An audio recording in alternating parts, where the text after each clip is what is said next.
आपने पार्लियामेंटेरियंस की कोलैबोरेशन की बात की है, तो मैं आपसे खबर शेयर करना चाहता हूँ। जो senate standing committee on cabinet, Salim Mandviwalla उसके शायद चेयर हैं, और उन्होंने जो डिस्कशन हुई है वहाँ पे, इस वक्त मुल्क में देख लें हालात क्या हैं। उसमें डिस्कशन ये हुई है, सबसे बड़ा मसला ये है कि इस्लामाबाद क्लब में दूसरी बीवी को दाखिले की इजाज़त नहीं है मेंबर की, दूसरी के बाद फिर तीसरी भी होगी, फिर चौथी भी होगी। तो ये वहाँ एग्जाम्पल दी गई कि इस्लाम में तो 4 शादियों की इजाज़त है। तो आप देख रहे हैं कि यहाँ मिडिल क्लास लोग तो दूसरी बीवी नहीं अफोर्ड कर सकते।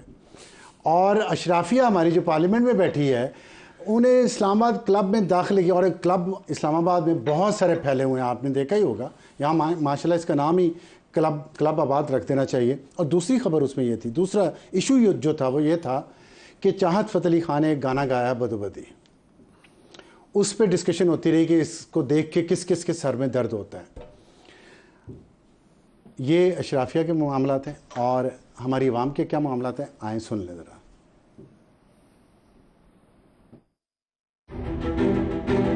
हालिया बजट तो ऐसे लगता है जैसे हम सब के ऊपर बम गिरा दिया। इतना मुश्किल हो गया घर को चलाना, बच्चों की फीसेस अदा करना। बिजली का बिल तो ऐसे आ रहा है जैसे आप अपने घर का बजट एक साइड पे कर लो और बिजली का बिल एक साइड पे कर लो। तो हमारा 22,000 रुपये तनख्वाह है, 22,000 में से 15,000 रुपये घर का किराया देते हैं। बिल हमारा आया था 11,000। गुजारा बहुत मुश्किल। बिल आया मेरा 80,000। तो जो आपकी सैलरी आ रही है उस पर टैक्सेस बढ़ते जा रहे हैं। तो हमें फैसिलिटेशन क्या मिल रही है गवर्नमेंट की तरफ से? सैलरी अकाउंट में सैलरी आ रही है, इनको इजी लगता है कि इन पे टैक्स बढ़ा दिया जाए, इससे टैक्स कलेक्शन बढ़ जाएगा। लेकिन आप जो डिफरेंट शॉपकीपर्स है, जो बिजनेस तबका है, जो कैश में डील करते हैं, आप उनको भी इस टैक्स नेट में लेके आए। इस महीने का बिजली का बिल आया 15,000। पहले हमारे ऊपर इतना कर्जे है तो हम कहाँ से देगा? इधर मुल्क में रोजगार नहीं है, कोई कारोबार नहीं है। शहबाज राणा साहब, आपने सुना, क्या ख्याल? आप बहुत ख़बरें देते रहे हैं बजट पे, बजट के बाद जो हालात हैं और जो अशराफिया का हाल है और जो हमारे आवाम का हाल है, ये इतना फ़र्क जो आ गया है, ये क्या दूर होगा? जी बिस्मिल्लाहिर्रहमानिर्रहीम। बहुत शुक्रिया आप साहब, पहली दफ़ा आपके शो पे आए हूँ, बड़ी खुशी महसूस कर रहा हूँ इस बात की। फ़र्क जो है वो कम नहीं होगा, और जिस किस्म का ये बजट दे दिया गया है इससे फ़र्क बहुत ज़्यादा बढ़ जाएगा। वो जो हम एक बात करते थे हैव्स और हैव्स नॉट की, और हम मिसालें देते तो लिखते थे कि अवाम पर बिजली गिरा दी गई, अवाम पर टैक्सों की भरमार कर दी गई। तो आप पिछले 3, 4, 5 साल की एग्जांपल्स को सारी को जमा कर लें, और ये जो एक बजट आया है उसको वो उससे ज़्यादा भारी है। पाकिस्तान की तारीख में किसी भी साल में एक साल के अंदर 1700 अरब रुपए के इजाफी टैक्सेस नहीं लगे। और इस दफ़ा जिस किस्म की टैक्सेशन हुई है उसके 2 नुकसान आपको हो रहे हैं। एक तो ये कि आपकी जो तनख्वाह ख़ासतौर पर प्राइवेट सेक्टर की वो कम होगी उस टैक्सेस की वजह से। हमारे ऊपर जो टैक्सेस लगाए गए हैं वो स्कैंडिनेवियन कंट्रीज़ के हैं, जहाँ पे मतलब जो सैलरीड क्लास है उसका मैक्सिमम रेट हो गया 38.5% या 39%। जो नॉन सैलरीड बिजनेस इंडिविजुअल्स हैं उनका रेट हो गया 50%। आप दुनिया के आप चेक कर ले किन ममालिक के अंदर ये टैक्स का रेट है, और उसके ओवर एंड अबव इन्होंने हर चीज़ के ऊपर सेल्स टैक्स लगा दिया।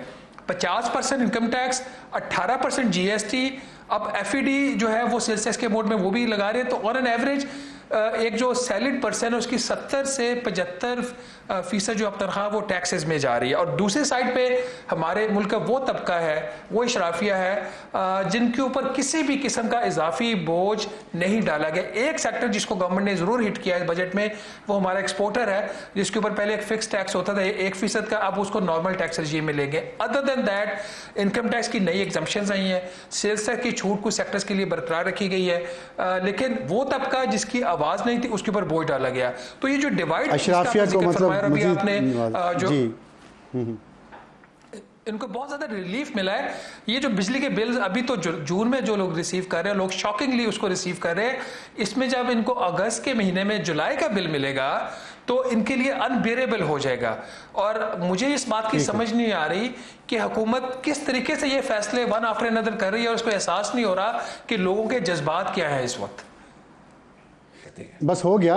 शहबाज साहब, तैमूर साहब ने बड़ा पर्टिनेंट सवाल पूछा कि कैसे कर सकते हैं। आपका मैं एक ट्वीट पढ़ रहा था पिछले दिनों, जिसमें आपके ट्वीट से काफ़ी मायूसी झलक रही है। आपने कहा है सबको पाकिस्तान छोड़ दो अगर आपके पास चॉइस है, या अपनी सैलरी कैश में लो, या अपने असासे डिक्लेयर मत करो, या टैक्स नेट में ना हो अगर अभी तक नहीं आए, और या फिर किसी पावरफुल ग्रुप को ज्वाइन कर लो जिसको इनकम टैक्स से एग्जेम्पशन हो। ये क्यों कहा आपने? अब सार साहब 28 जून को जब बजट इनका अप्रूव हुआ कौमी असम्बली से, तो वो जो फाइनेंस एक्ट है उसको मैं पढ़ रहा था, और जैसे मैं उसको क्लॉज बाय क्लॉज पढ़ रहा था, मुझे इस बात का दुख हो रहा था कि मैंने अभी तक मुल्क क्यों नहीं छोड़ा। ये मैं आपको अपने अंदर की फीलिंग बता रहा हूँ विदाउट एनी एग्जैजुरेशन, मैं बड़े प्लेन अल्फाज में। खैर मैं उस वक्त जुमे का दिन था, अपनी खबरें भी करनी थी, मैंने प्रोग्राम रिकॉर्ड करवा के जब मैं रात को 12 बजे घर पहुंचा, तो मेरे ऊपर एक, जिस तरह आपके ऊपर एक बर्डन नहीं होता किसी चीज़ का कि हम किस मुल्क में रह रहे हैं, हम कोशिश कर रहे हैं कि ईमानदारी से अपनी ज़िंदगी गुजारें, कोशिश कर रहे हैं कि हर काम जो है जिस कानून के अंदर रह के करें, तो इन कोशिशों का नतीजा हमें यह दिया गया है कि वो क्लास जो कि ग्रॉस इनकम के ऊपर, नेट के ऊपर नहीं, कुछ ऐसे आपके बिजनेसेस हैं या इवन की नॉन बिजनेस इंडिविजुअल्स हैं, वो खर्चा माइनस करके बाकी उनकी जो आमदन नेट बचती है उसका वो टैक्स देते हैं। मैं, आप और हमारे जैसे करोड़ों जो सैलरीड पर्सन है वो ग्रॉस इनकम के ऊपर इनको 39% टैक्स देंगे, वो हर तरह का सेल्स टैक्स देंगे। वो क्लास जो पहले ही सिस्टम के अंदर नहीं थी उनको आपने और ज्यादा मराद दे दी। आपने कौमी असम्बली का बजट 46%, सेनेट का बजट 58%, आपने प्रेसिडेंट ऑफ पाकिस्तान के ऑफिस का बजट 63% जब बढ़ा दिया, तो फिर मेरे आप जैसे हम लोगों के लिए क्या ऑप्शन बचते हैं? हम ये वज़ीर-ए-आज़म का भी अच्छा ठीक है, ऑप्शन नहीं बचते, ठीक है, लेकिन आपने जो दूसरों को मशवरा दिया है, आप इनमें से कौन से मशवरे पे अमल कर रहे हैं खुद? वो आखिर में आपने अफसार साहब नोट पढ़ा था कि जो अबव 5 में कोई भी ना करे वो 25 रुपए लेके घर चला जाए। मैं 25 रुपए वाला हूँ, आप 25 रुपए, फिर आपने भी कॉम्प्रोमाइज किया ना। आप दूसरों को मशवरे दे रहे हैं लेकिन खुद आप में कोई बड़ा फैसला करने का हौसला आप में भी नहीं है। हुकूमत को हम कहते रहते हैं, देखिए मैंने आपको बताया ना, हर किसी के पास चॉइस नहीं होती। मेरे पास ये चॉइस नहीं है कि मैं मुल्क छोड़ दूं। ठीक है, कुछ लोगों के पास अभी भी चॉइस है। मैंने कहा जिनके पास चॉइस है, मेरे पास चॉइस नहीं है क्योंकि मैं फाइलर हूं। मेरे पास इसलिए चॉइस नहीं है कि मैं सिस्टम का हिस्सा बन चुका हूं। मैं अब इस सिस्टम से निकलूंगा तो मुझे पेनल्टी पड़ेगी। बिलाल साहब, राना साहब, आखिरी बात आप सिर्फ ये बताइएगा कि जो शख्स आप जैसे बहुत सारे लोग जिसमें मैं भी शामिल हूँ 100 रुपया कमा के 25 रुपये घर लेके जाएंगे शाम को, उनके लिए कोई उम्मीद, कोई एडवाइस आप करेंगे हुकूमत को? उन्हें नहीं, हुकूमत को, कि उनकी ज़िंदगी थोड़ी बेहतर हो। जी देखिए, एक तो खैर हुकूमत को मेरी और आपकी एडवाइस की ज़रूरत नहीं है, लेकिन जो अगर पॉजिटिविटी, ऑप्टिमिज्म की ये जो बात करते हैं वो उसी सूरत में हो सकती है जब इनको एहसास हो कि इन्होंने किया क्या है। जैसे अभी बिलाल साहब का तो कसूर नहीं है, लेकिन बिलाल साहब ब्रेक से पहले कह रहे थे कि जी जो सबसे पूरे तबका उसके लिए 2% इजाफा किया गया। इनकी कैबिनेट की समरी कह रही है कि जो 1 से 100 यूनिट के कंजम्पशन वाला कंज्यूमर है, प्रोटेक्टेड कंज्यूमर, उसके लिए जो पर यूनिट कीमत में इजाफा हुआ वो 51% है। दूसरी बात, ये नई पार्लियामेंट वजूद 26 मई को कौमी असम्बली की जो फाइनेंस कमेटी, मैं स्टैंडिंग कमेटी की बात नहीं कर रहा, फाइनेंस कमेटी की बात कर रहा हूं, बिलाल साहब को बहुत अच्छी तरह पता है। फाइनेंस कमेटी ने जो 1 से 22 तक के जो ऑफिसर्स हैं उनके लिए जो इलेक्ट्रिसिटी फ्यूल सब्सिडी थी उसको 35% से बढ़ाकर 65% की है ऑफ द रनिंग पे जो है बेसिक इनकी, और जो उनका पार्लियामेंट का अलाउंस था जो 40 से 60% था, जो ग्रेड 22 के लिए 40% था और नीचे के लिए कहीं 50 और कहीं 60, उसको बढ़ाकर इन्होंने 100% किया।